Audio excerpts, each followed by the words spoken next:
Any substance that has mass and occupies space is called matter. It is made up of small particles called atoms that cannot be further divided. This idea was first proposed by the Greek philosopher Democritus back in 460 BC. However, due to the lack of scientific evidence, Democritus's ideas were considered mere speculations and ignored for 2000 years until John Dalton proposed the atomic theory of matter in 1808. Dalton proposed that atom is the ultimate particle of matter. This theory is called Dalton's atomic theory. It postulates that all matter is composed of atoms that cannot be made or destroyed.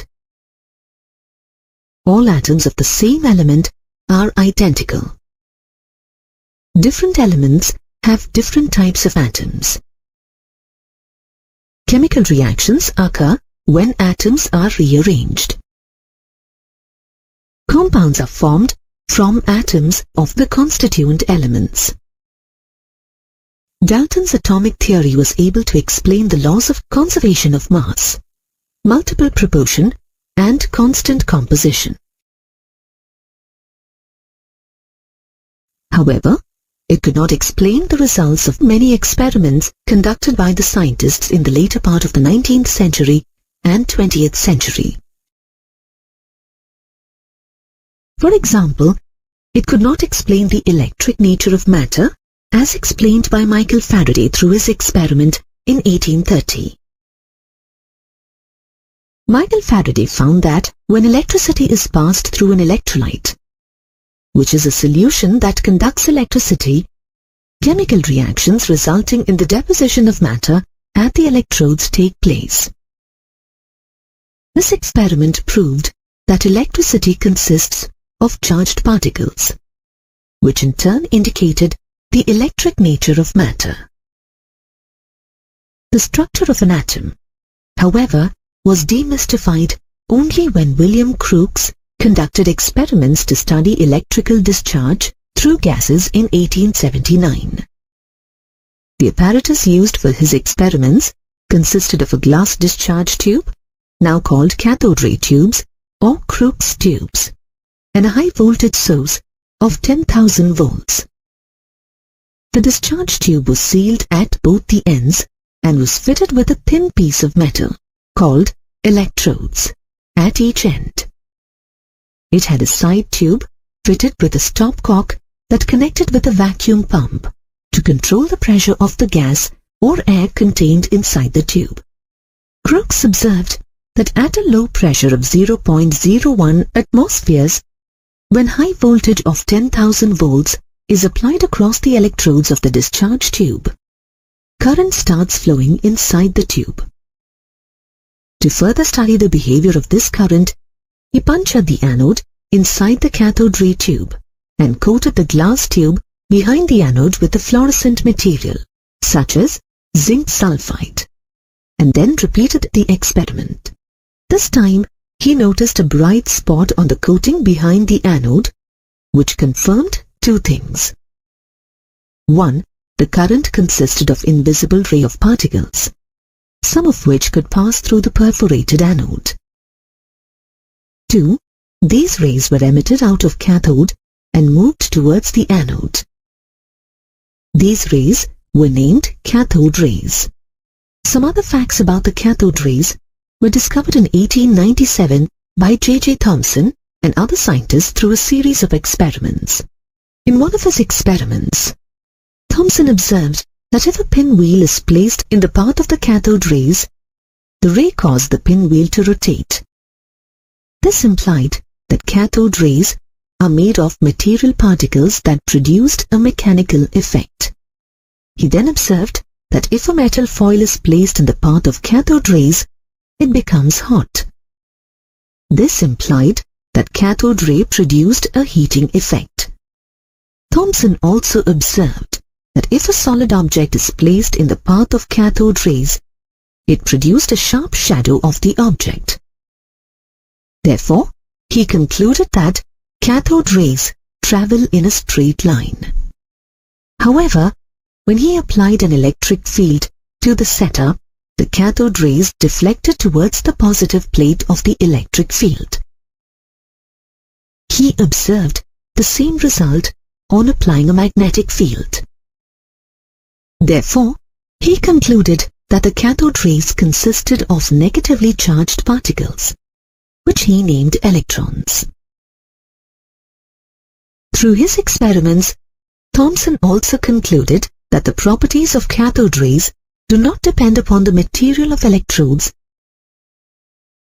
and the nature of the gas present in the cathode ray tube. This led him to the conclusion that electrons are the basic constituents of all atoms. Thomson then tried to calculate the charge to mass ratio of electrons by applying electrical and magnetic field perpendicular to each other, as well as to the path of electrons flowing in a cathode ray tube. He observed that the amount of deviation of the electrons from their path depends on three main factors. 1. The magnitude of the negative charge on the particle. The more the negative charge, the greater the deflection. 2. The mass of the particle. The lighter the particle, the greater the deflection. 3. The strength of the electrical or magnetic field. The stronger the field, the higher the deflection. When only electric field is applied, the electrons deviate from their path and hit the cathode ray tube at point A. Similarly, when only magnetic field is applied, electrons strike the cathode ray tube at point C. By controlling the deviation of electrons by varying the strength of electric and magnetic fields and accurately measuring on the amount of resultant deflections, he calculated the charge to mass ratio of an electron, which equals 1.758820 into 10 raised to the power 11 coulombs per kg. The charge and mass of the electron, however, remained unknown until another scientist, Robert Millikan, devised a method to calculate them in 1909. In order to calculate the charge of an electron, Millikan conducted the famous oil drop experiment by using the apparatus shown here. It consisted of a transparent electrical condenser with one metal plate at the top and the bottom of the chamber. Plates connected to a battery such that the upper plate is positively charged and the lower plate is negatively charged. An atomizer to spray oil into the condenser through a hole in the upper metal plate. A telescope to view the movement of oil droplets, and a source of X-ray to ionize the air inside the electrical condenser. Using the atomizer, Millikan sprayed oil droplets into the electrical condenser. As the droplets fell through the upper plate hole, he measured the rate of fall and used it to calculate their mass. He then ionized the air inside the condenser by passing a beam of X-rays through it. The X-rays displaced electrons from air molecules, which negatively charged the oil droplets. On applying voltage to the upper positive plate, the charged oil droplets got attracted towards it against all gravitational and electrostatic forces. Millikan then varied the voltage to strike a balance between the acting forces and to make the oil drop stationary. He then calculated the change on the droplet from the mass of an oil droplet and the charge on the plate. He found that the magnitude of electrical charge, Q, on the droplets is always an integral multiple of the electrical charge E. That is, Q is equal to NE. Knowing the values of Q and N, Millikan calculated the charge on an electron to be 1.6 into 10 raised to the power minus 19 coulombs. The mass of the electron, or ME, was then determined by combining the results of Millikan oil drop experiment and Thomson's value of E by M ratio, and was found to be 9.1094 into 10 raised to the power minus 31 kgs. Just like the discovery of cathode rays led to the discovery of the negative particles called electrons, the discovery of anode rays led to the discovery of the positive particles called protons. Anode rays, also called canal rays, were discovered by E. Goldstein in 1886, when he repeated the cathode ray experiment conducted by Crookes with a perforated cathode instead of a perforated anode.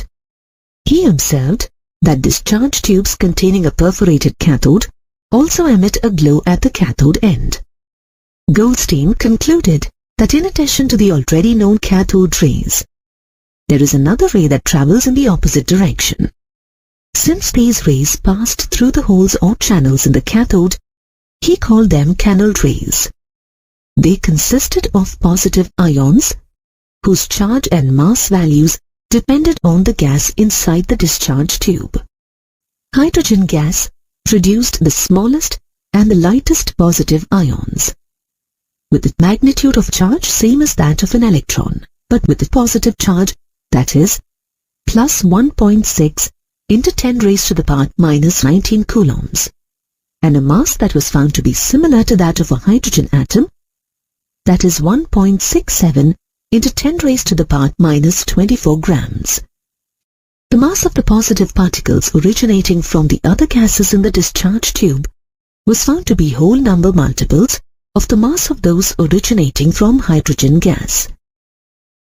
Therefore, the positive particles from hydrogen gas carrying one positive charge and mass equivalent to a hydrogen atom were taken as the fundamental particles of any atom and were named as protons.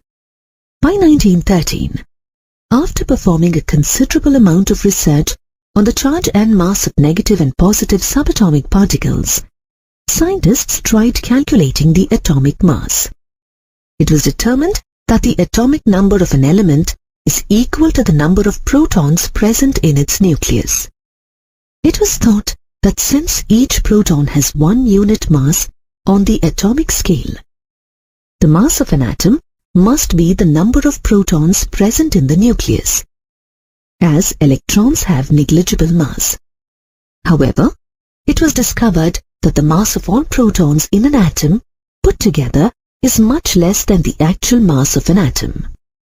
It was thus concluded that the excess mass was due to some other particles present in an atom that had considerable mass but no charge.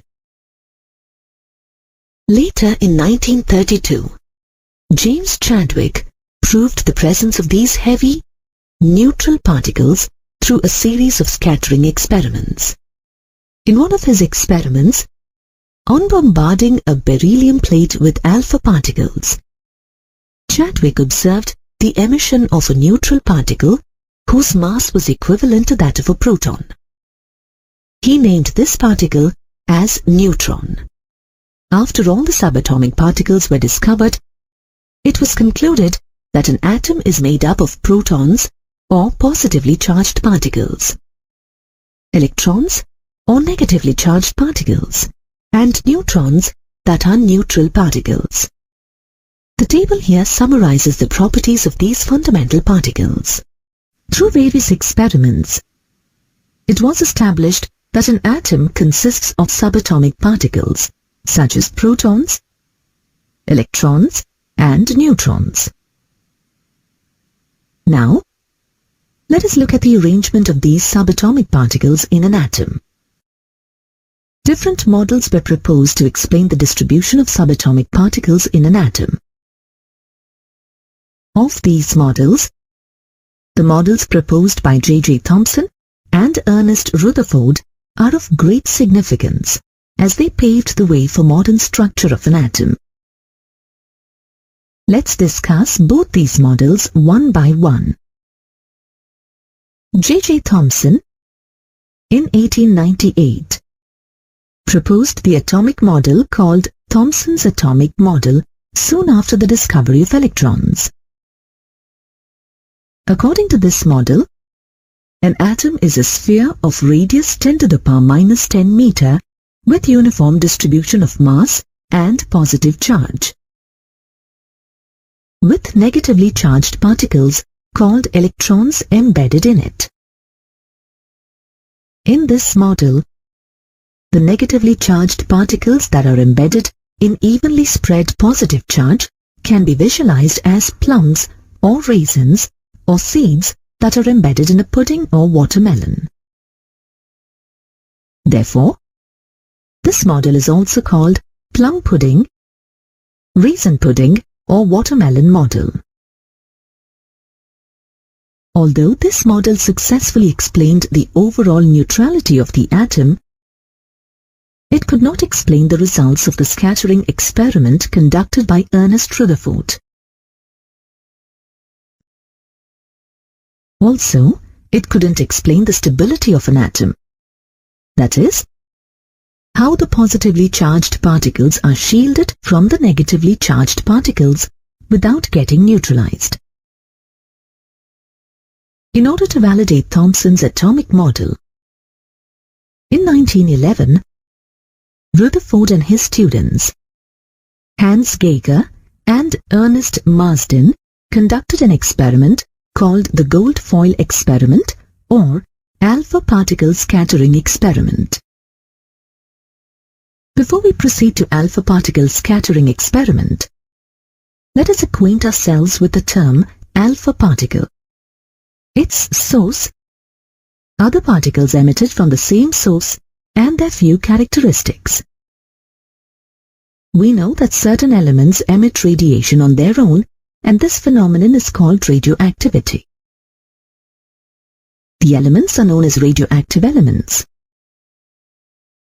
The alpha rays are emitted by these radioactive elements along with beta and gamma rays.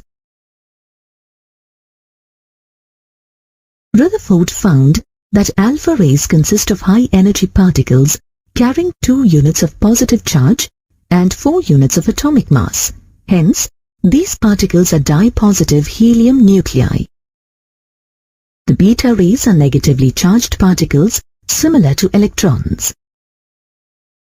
And the gamma rays are high-energy radiations like X-rays. Unlike alpha and beta rays, gamma rays do not contain particles and are neutral in nature. The alpha particles have the least penetrating power among the 3. The penetrating power of beta particles is nearly 100 times and the penetrating power of gamma rays is 1000 times more than that of the alpha particles. Now let us move on to alpha particle scattering experiment. In this experiment, a stream of high-energy alpha particles from a radioactive source was bombarded on a very thin gold foil. The thin gold foil had a circular fluorescent zinc sulfide screen around it.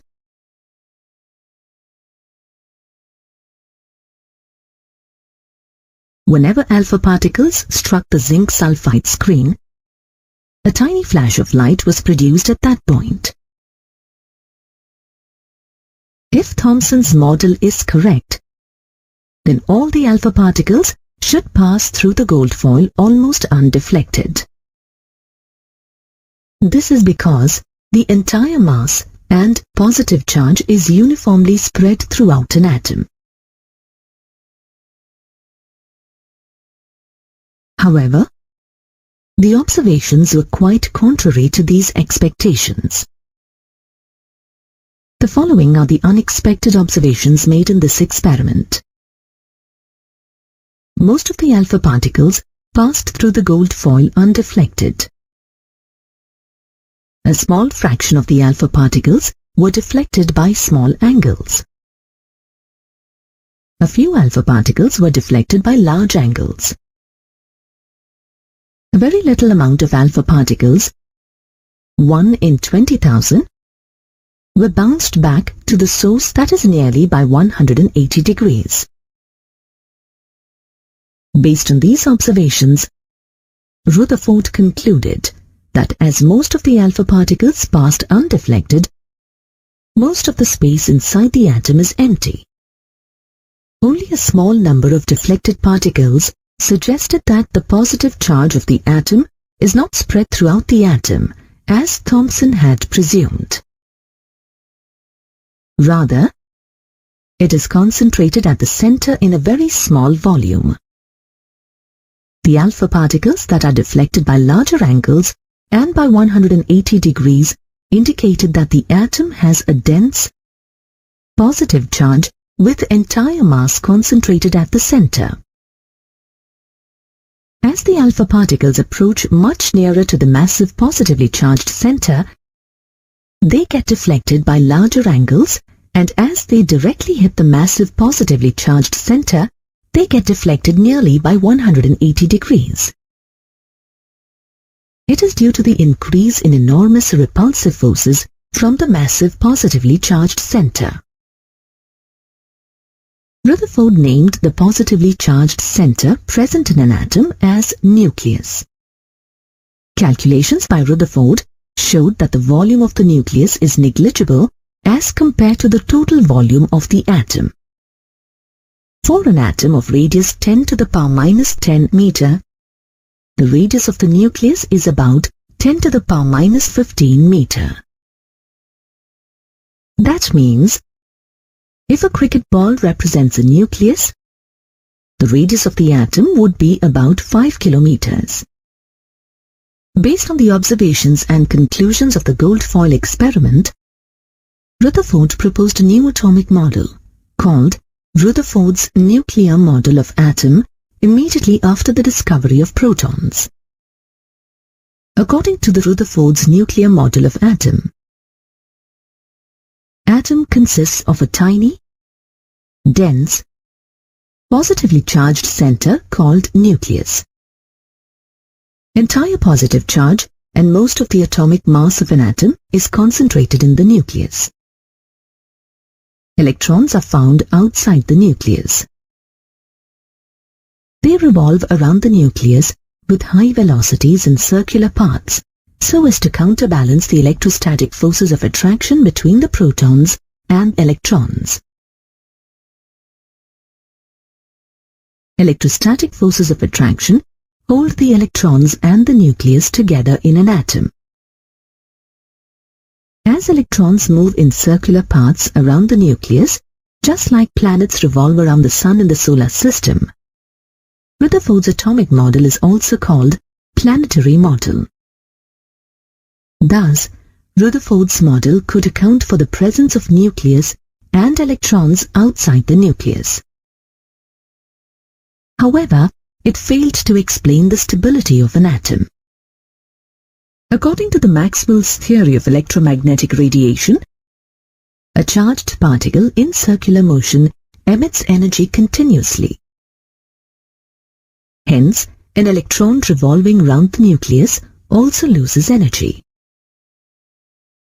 As a consequence of this, the electron follows the spiral path towards the nucleus, and this ultimately results in collapse of an atom.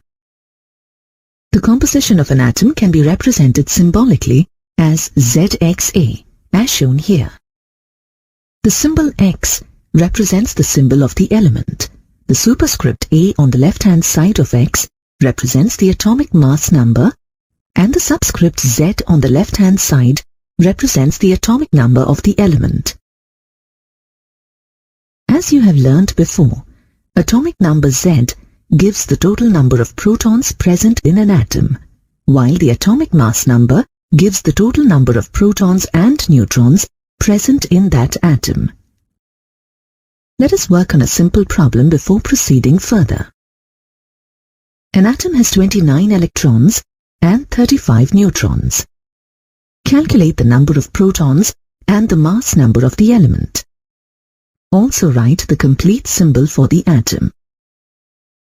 Since atomic number Z is equal to number of protons, which is also equal to the number of electrons in the atom, we can say that the number of protons is 29. We know that mass number A is equal to the sum of the numbers of protons and neutrons. Hence, the mass number of the given element is equal to 29 plus 35, which is equal to 64. Since the atomic number of the element is 29, the atom is copper. The complete symbol for the atom may be represented as shown here. In some cases, atoms of the same element may have the same number of protons, that is, the atomic number, but may have different numbers of neutrons. In other words, the atoms have the same atomic number but different mass numbers. Such atoms are called isotopes. Isotopes of the same element occupy the same place in the periodic table because they have the same atomic number. Let us look at a few examples of isotopes. 99.985% of hydrogen atoms contain only a single proton in their nucleus. This isotope of hydrogen is called protium, 1H1. Remaining 0.015% contain two other isotopes, deuterium, which contains one proton and one neutron, and tritium, which contains one proton and two neutrons. You can see that all these three isotopes have the atomic number 1 and mass number 1, 2, and 3 respectively. Carbon has three isotopes with mass numbers 12, 13, and 14 respectively. Similarly, chlorine, atomic number 17, has two isotopes with mass numbers 35 and 37. Isotopes of the elements other than hydrogen do not have special names. They are represented by simply indicating the mass number on the element's symbol. The chemical properties of an element depend on the number of electrons present and their configuration within an atom, and not on the number of neutrons. Hence, as the isotopes have the same number of electrons, they exhibit similar chemical properties. However, as the mass of isotopes differ due to the different numbers of neutrons present in an atom, their physical properties differ from each other. Some atoms of different elements are found to have the same mass number but different atomic numbers. For example, 18Ar40, 19K40, and 20Ca40 have same mass numbers but different atomic numbers. Such atoms of different elements having different atomic numbers but the same mass numbers are called isobars. Isobars have different chemical properties because they have different atomic numbers. We have already learned that the Rutherford's nuclear model of an atom basically suffers from major drawbacks, which are as follows. Firstly, it couldn't explain the stability of an atom in the view of the electromagnetic theory. Secondly, as a consequence of its inability to explain the stability of an atom, it couldn't explain the observed atomic spectra. This is because, according to the electromagnetic theory, an accelerated electron continuously emits energy and ultimately it falls into the nucleus along a spiral path.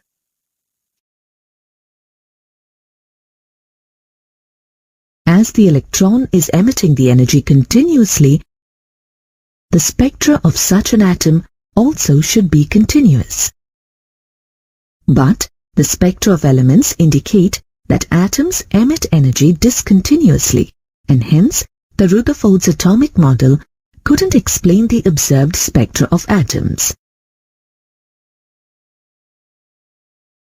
Another drawback is that it could not explain the electronic structure of atoms. That is, the distribution and energies of electrons in an atom. These drawbacks inspired several scientists to revisit the historical results about the behavior of electromagnetic radiation and its interaction with matter in order to improve the Rutherford's atomic model.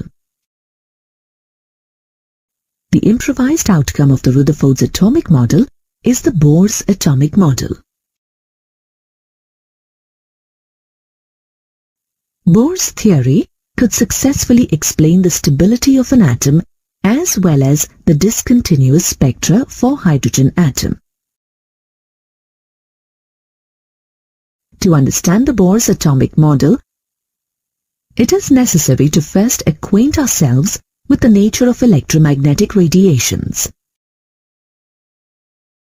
The underlying principle behind the Bohr's atomic model is the quantization of energy, which is explained in the latter part of our discussion. Energy can be transmitted through space by electromagnetic radiations. These electromagnetic radiations are the best described in the terminology of waves.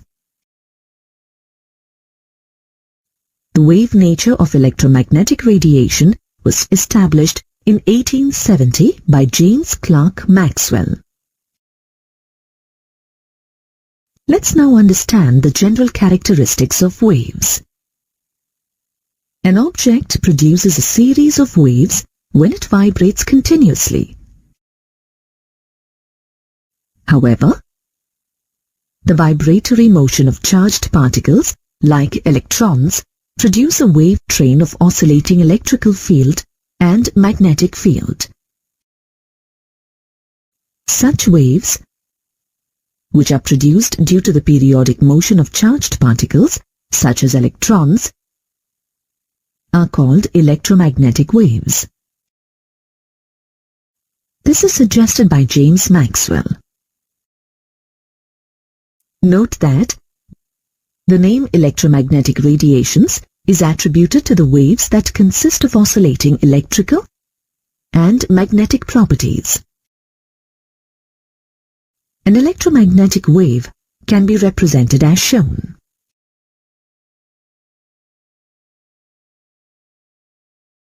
To characterize a wave, we need to specify its properties, such as wavelength, frequency, and wave number.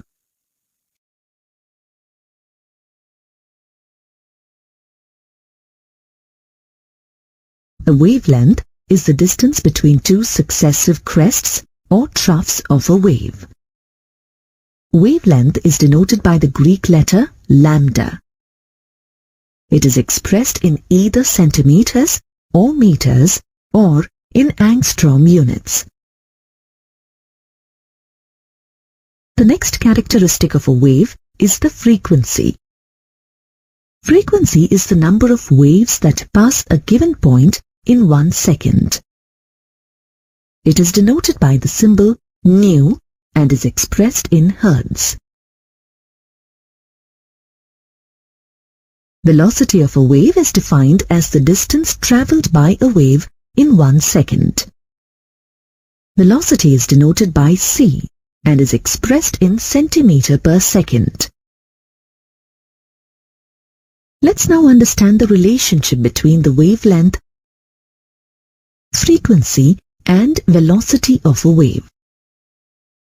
As frequency is the number of waves passing through a point per second, and wavelength is the length of each wave, their product will give the velocity of the wave.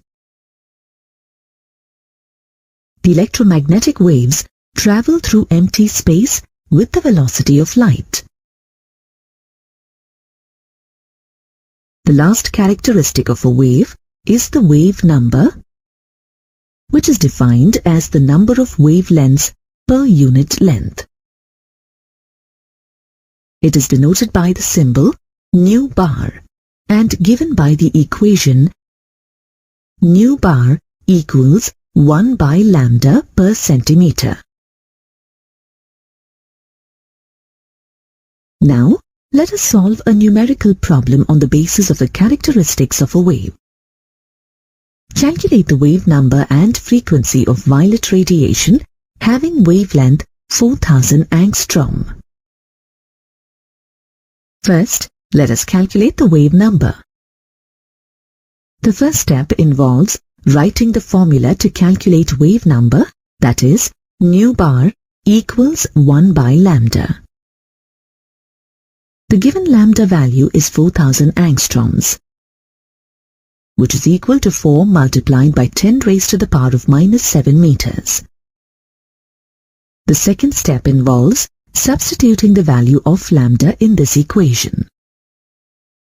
On solving, we get nu bar is equal to 2.5 multiplied by 10 raised to the power of 6 per meter, or 2.5 multiplied by 10 raised to the power of 4 per centimeter.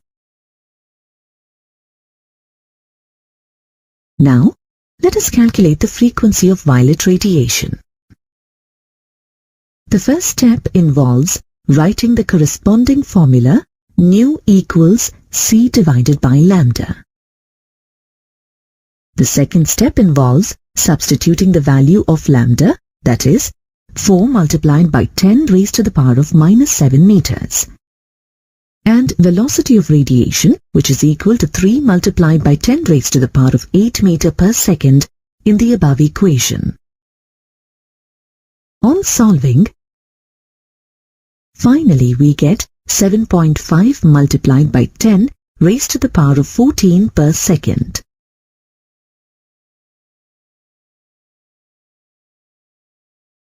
Now, let's look at certain key properties of electromagnetic waves. Electromagnetic radiation, as shown, is a form of energy that consists of alternating electrical and magnetic fields produced by oscillating charged particles, are perpendicular to each other and perpendicular to the direction of propagation of radiation.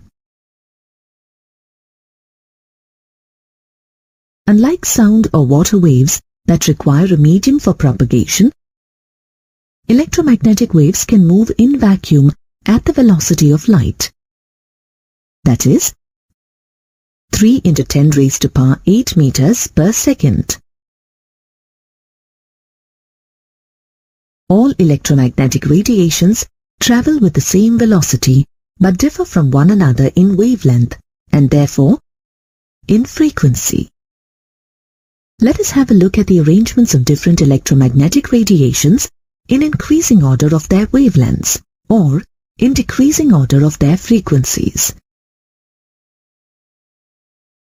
When these electromagnetic waves of different wavelengths are arranged in the order of increasing wavelength or decreasing frequencies, it is called electromagnetic spectrum. Of these, the radiations that are visible to the naked eye constitute the visible spectrum. The frequency range of the visible rays is 3.9 into 10 to the power 14 to 7.9 into 10 to the power 14 Hz. The region above the violet color is called the ultraviolet region and has a frequency equal to 7.9 into 10 to the power 14 to 3.4 into 10 to the power 16 Hz. The region below the red color is called the infrared region, and the frequency of the waves of this region is 3 into 10 to the power 11 to 3.9 into 10 to the power 14. Ultraviolet and infrared rays are not visible to the naked eye. Other important regions in the electromagnetic spectrum include radio waves with frequency less than 10 to the power 9 and microwaves with frequency of 10 to the power 9 to 10 to the power 11 Hz. Radio waves have the longest wavelength in the electromagnetic spectrum. Radio frequency region around 10 to the power 6 Hz is used for broadcasting.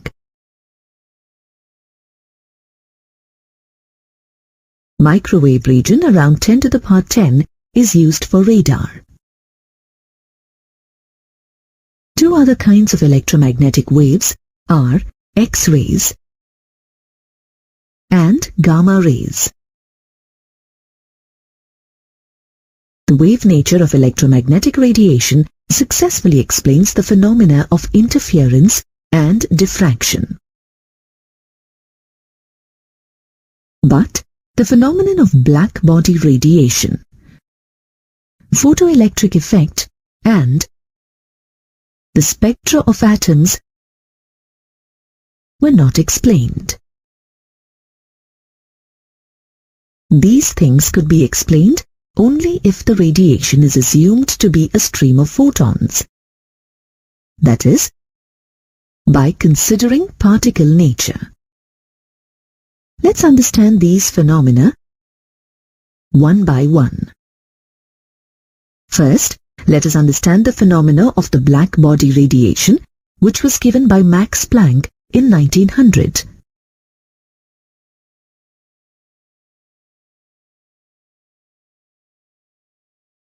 In general, when radiation strikes any surface of the body, part of it is reflected, part of it is absorbed, and part of it is transmitted.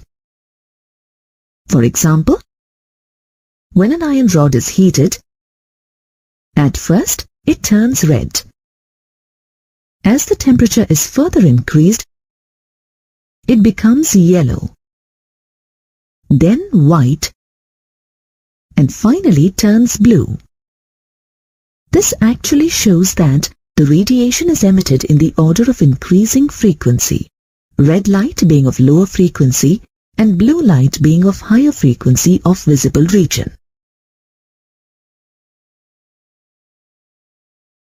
On the contrary, an ideal black body is a perfect absorber and emitter of radiation. A blackened metallic surface or a hollow sphere blackened inside with a small opening behaves almost as a black body. Any type of radiation that enters this small opening gets reflected multiple times within the sphere until all the energy is absorbed. Thus, a black body is not only a perfect absorber of radiant energy, but also a perfect radiator. Black body radiates the maximum amount of energy at a given temperature. Note that it radiates the same amount of energy it has absorbed. From the graph shown here, it is visible that at a given temperature, the intensity of radiation emitted increases with decrease in wavelength, reaches a maximum value at a particular wavelength, and then starts decreasing with further decrease in wavelength. We have seen that at a given temperature, there is a wavelength at which the maximum intensity of radiation is emitted. But the position of this maximum intensity shifts towards higher wavelengths with decrease in temperature. These observations could not be explained by the electromagnetic wave theory of light. To account for these experimental observations, Max Planck in 1900 proposed that radiant energy is emitted or absorbed discontinuously in the form of discrete packets or bundles of energy and not continuously. This is the first postulate of Planck's theory. Further, Planck called these discrete quantities or packets as quanta. Quantum is the smallest quantity of energy absorbed or emitted in the form of electromagnetic radiation. This means that the light radiations absorbed or emitted by atoms or molecules comprise a stream of quanta, but not continuous waves as shown.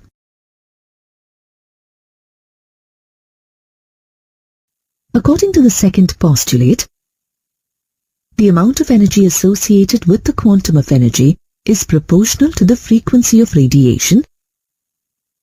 E is proportional to nu, or E equals h multiplied by nu, where E is the energy of the radiation, h is the Planck's constant 6.625 into 10 to the power of minus 34 joule/second, and nu is the frequency of radiation. To write this equation in terms of velocity and wavelength, substitute the equation 2 that nu is equal to c divided by lambda in the above equation. Hence, the resultant equation is E is equal to h multiplied by c divided by lambda.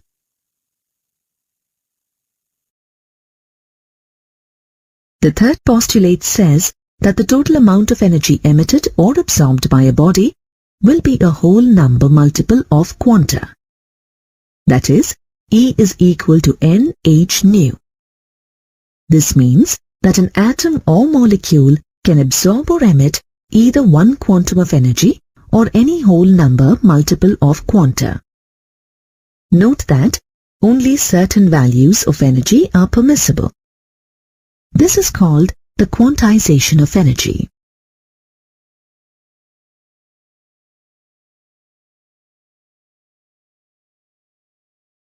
Now let us solve a numerical problem based on Planck's equation.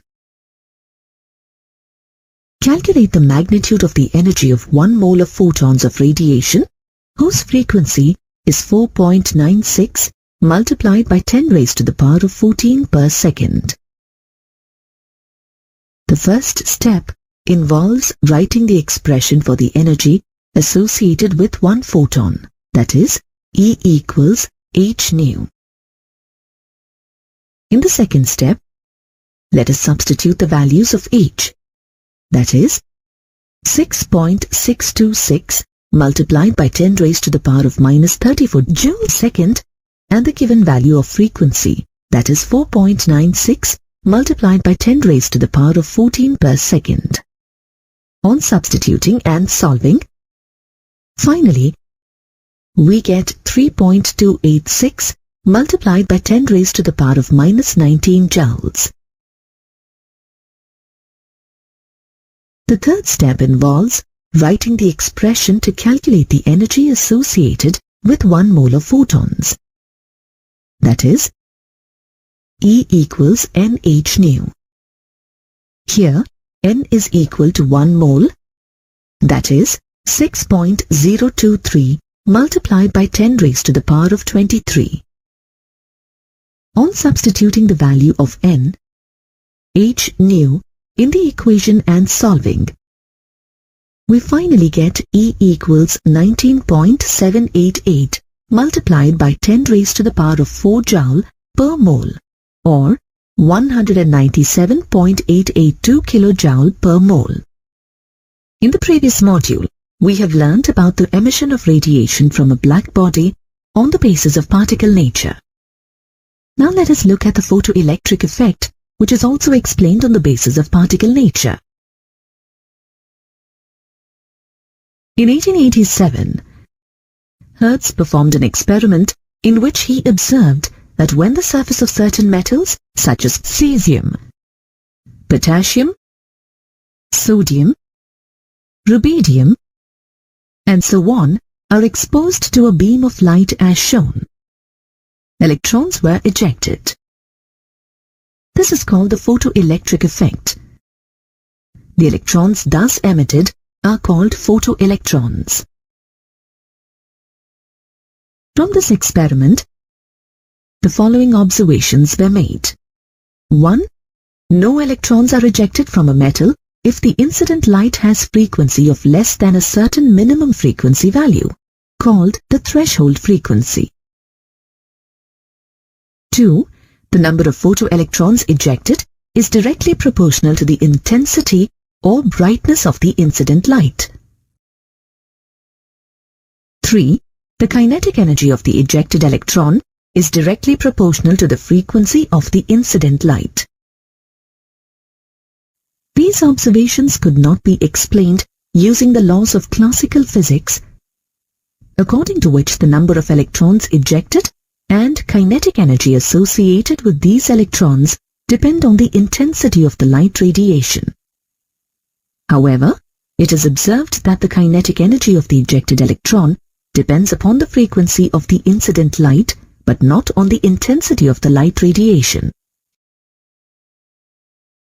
For example, when the metal potassium is irradiated with high, intense red light having frequency of 4.3 to 4.6 multiplied by 10 raised to the power of 14 Hz for hours together, no electron is ejected. But as soon as it is irradiated with even less intense yellow light having frequency of 5.1 to 5.2 multiplied by 10 raised to the power of 14 Hz, photoelectrons are ejected. This is because the threshold frequency for potassium metal is 5.0 multiplied by 10 raised to the power of 14 Hz. Einstein explained these observations of the photoelectric effect, for which he received the Nobel Prize in 1921. He has taken into account the Planck's quantum theory of electromagnetic radiation for explaining the photoelectric effect. Note that the quanta were called photons by Einstein.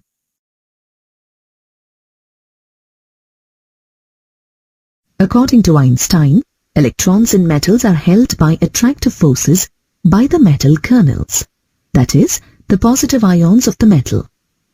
To overcome these forces, the photons of incident light must possess a certain minimum energy, so as to release an electron from the metal's surface. Thus, when a photon of sufficient energy strikes an electron in the atom of the metal, it transfers its energy instantaneously to the electron, and the electron is ejected without any time lag. From the quantum theory of radiation, we know that the energy of the incident photon is directly proportional to the frequency of the incident light. The minimum frequency that provides enough energy just to release an electron from the surface of a metal is called the threshold frequency, designated as nu0.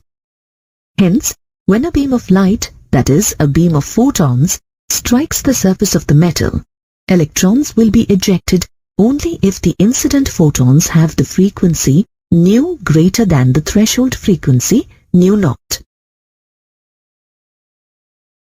Let us assume that the frequency of the photon of incident light nu is greater than the threshold frequency nu0. In other words, the striking photon has energy equal to h nu, and the minimum energy required to eject the electron is h nu 0. As the energy of the incident photon h nu is greater than h nu 0, the remaining energy, that is h nu minus h nu 0, is imparted as kinetic energy to the electron. Thus, h nu minus h nu 0 is equal to half mv square. Here, m is the mass of an electron and v is the velocity of the ejected electron. On rearranging the equation, we get h nu is equal to h nu 0 plus half mv square. H nu 0 is constant for a particular metal and is designated as W0, which is called work function. Now, the equation in terms of work function is as shown.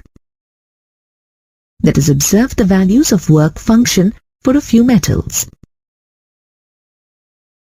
Hence, if the energy possessed by the photon is high, the energy transferred to the electron is also high, and hence the kinetic energy of the ejected electrons is also high.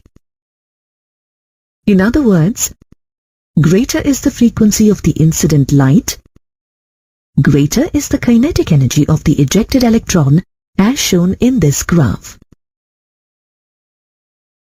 Lastly, greater is the intensity of incident light or the number of photons that strike a metal, greater is the number of electrons ejected. For example, when more and less intense yellow light is made to shine on potassium metal separately, then relatively more number of electrons will be ejected from the potassium metal irradiated with high intense yellow light.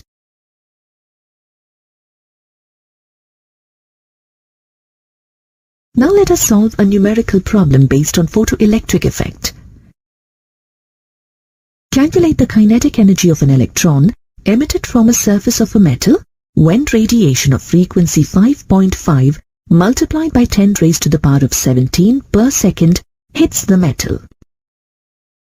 The work function of a metal is 3.62 multiplied by 10 raised to the power of minus 12 ergs.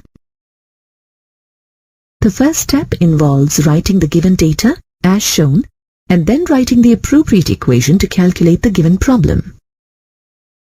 In the second step, let us substitute the values of H nu and W naught in the equation. On solving, we get the final answer as 3.63 multiplied by 10 raised to the power of minus 9 ergs. Hence, the electron will be emitted with a kinetic energy of 3.63 multiplied by 10 raised to the power of minus 9 ergs. Thus, these theories and conclusions, such as the black body radiation and the photoelectric effect, led to the development of further Bohr's model of atom. Bohr's model of atom could successfully explain the line spectrum of hydrogen atom that you will learn about in the next module. Before we begin to learn about atomic spectra, let's understand the term spectrum. When a ray of white light from the sun or an incandescent lamp is passed through a prism, it is dispersed into a continuous array of 7 colors, namely VidyaOnDemand. This is called spectrum. It is observed that in a spectrum, the radiation with lower wavelength bends more than the radiation with higher wavelength. That is why we see violet with lower wavelength at 400 nanometers and red with higher wavelength at 700 nanometers in the spectrum. The most common example of a spectrum visible to naked eye is a rainbow consisting of 7 colors that constitute the white light. These colored bands merge into each other. Therefore, the spectrum of ordinary white light is called continuous spectrum. Electromagnetic radiations include a range of wavelengths, and this array of wavelengths is referred as the electromagnetic spectrum. When electromagnetic radiation interacts with matter, atoms and molecules, they absorb some part of radiation and go to a higher, unstable energy state called excited state. As the atoms are unstable in their excited states, they tend to revert to its original state, called the ground state, by emitting the same amount of energy that it had absorbed earlier. This energy can be emitted in a single step or in a number of steps. Depending on the amount of energy emitted, a radiation of particular wavelength is obtained. The spectrum of radiation emitted by an atom is called emission spectrum. In contrast to the continuous spectrum of white light, an emission spectrum is usually discontinuous with dark spaces between the bright lines. Such a spectrum is called line spectrum. The bright lines in the emission spectrum exist due to the fact that emitted radiations are only of specific wavelengths rather than a continuous spread of wavelengths as in the case of white light. A photographic negative of emission spectrum is the absorption spectrum. An absorption spectrum is recorded by passing a continuum of radiation through a sample which absorbs radiation of certain wavelengths. The missing wavelengths that correspond to the radiation absorbed by the matter leave dark spaces in the bright continuous spectrum.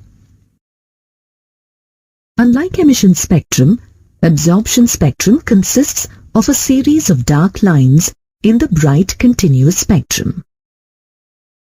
The study of emission or absorption spectra to determine the molecular structure is referred as spectroscopy. The emission spectra is also called atomic spectra, sometimes because each atom has a unique emission spectrum, just like each human being has unique fingerprints. The characteristic lines in atomic spectra can therefore be used in chemical analysis to identify unknown atoms.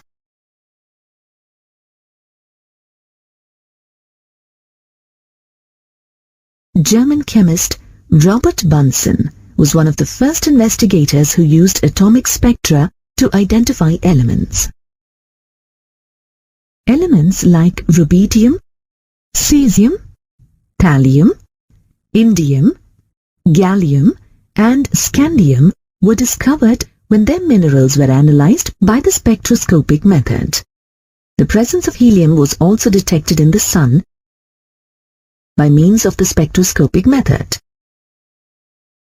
Now, let us study the line spectrum of hydrogen, which is a one-electron system.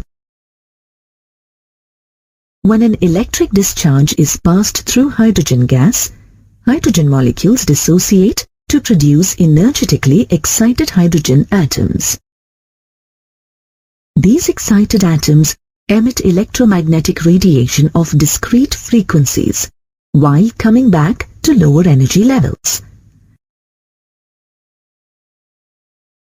The resultant hydrogen spectrum